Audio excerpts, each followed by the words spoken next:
कमजोर मांग के बीच कॉपर की कीमतों में गिरावट, सप्लाई रिस्क बढ़ने से बाजार में सतर्कता। नमस्कार, मैं हूं आपके साथ गौरव राजेंद्र और आप देखना शुरू कर चुके हैं अजय एस्ट्रो मनी गुरु। तो चलिए शो की शुरुआत करते हैं। दरअसल एशियाई दोपहर सत्र में शुक्रवार को कॉपर की कीमतों में गिरावट देखी गई, क्योंकि चीन में कमजोर मांग और सतर्क वैश्विक भावनाओं ने बढ़ते सप्लाई रिस्क के असर को दबा दिया। लंदन मेटल एक्सचेंज यानी LME पर 3 मंथ कॉपर लगभग $10,560 प्रति टन पर ट्रेड कर रहा था, जो पिछले सत्र से करीब 0.8% नीचे रहा। शुरुआती कारोबार में कीमतें $10,639.5 प्रति टन के उच्च स्तर पर तक पहुंची। कीमतों पर दबाव तब भी बना रहा जब मार्केट में कॉपर कॉन्ट्रैक्ट की कमी और ट्रीटमेंट एवं रिफाइनिंग चार्ज TC प्रति RCS के ऐतिहासिक निचले स्तर को लेकर चिंताएं जारी रही।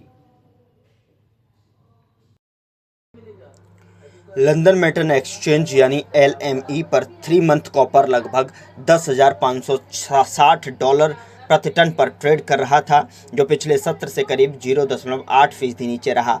शुरुआती कारोबार में कीमतें $10,639.5 प्रति टन के उच्च स्तर पर पहुंची थी। कीमतों पर दबाव तब भी बन रहा था जब मार्केट में कॉपर कॉन्स्टेंट की कमी और ट्रीटमेंट एवं रिफाइनिंग चार्ज यानी TC प्रति RCS के ऐतिहासिक निचले स्तर को लेकर चिंताएं जारी रहीं। जापान, स्पेन और दक्षिण कोरिया में संयुक्त रूप से चेतावनी दी कि कुछ चीनी स्मेल्टर अब free of charge concentrate process कर रहे हैं।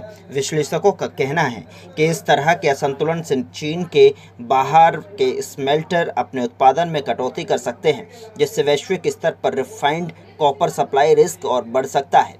शंघाई फ्यूचर्स एक्सचेंज यानी SHFE पर नवंबर 2025 कॉपर कॉन्ट्रैक्ट 84,600 युआन प्रति टन के आसपास ट्रेड कर रहा था, जो पिछले सत्र से 410 युआन या 0.48% कम था।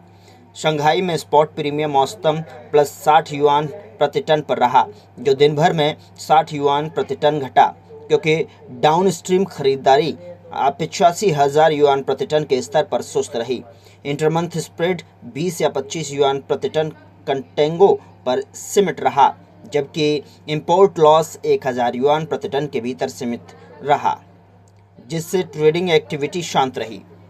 ग्वांगडोंग में एक कॉपर कैथोड प्लस 20 से प्लस 80 युआन प्रति टन यानी औसत 50 युआन प्रति टन और SXEW कॉपर 40 से 20 युआन प्रति टन पर ट्रेड हुआ।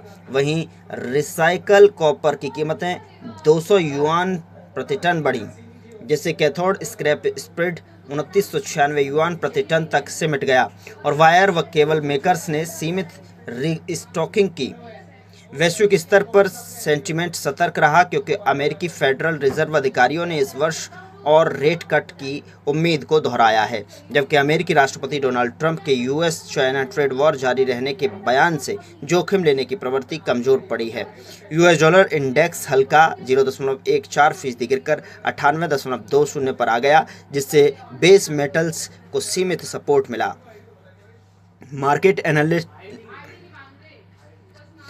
मार्केट एनालिस्ट्स का कहना है कि रिफाइंड कॉपर सप्लाई रिस्क ऊंचा बना रहेगा, क्योंकि कॉन्स्टेंट की कमी और TC प्रति RCS में तेज गिरावट में स्मेल्टिंग मार्जिन को दबा दिया है।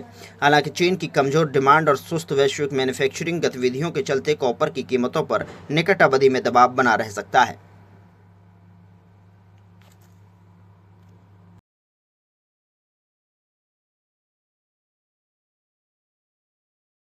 कमजोर मांग के बीच में कॉपर की कीमतों में गिरावट किस तरीके से दिखाई दे रही है, सप्लाई रिस्क बढ़ने से बाजार में कितनी सतर्कता है, वो हमने जो है आप तक पहुंचाई इस खबर के माध्यम से, इस रिपोर्ट के माध्यम से। अगले शो में फिर मुलाकात होगी एक नई जानकारी के साथ। तब तक के लिए नमस्कार।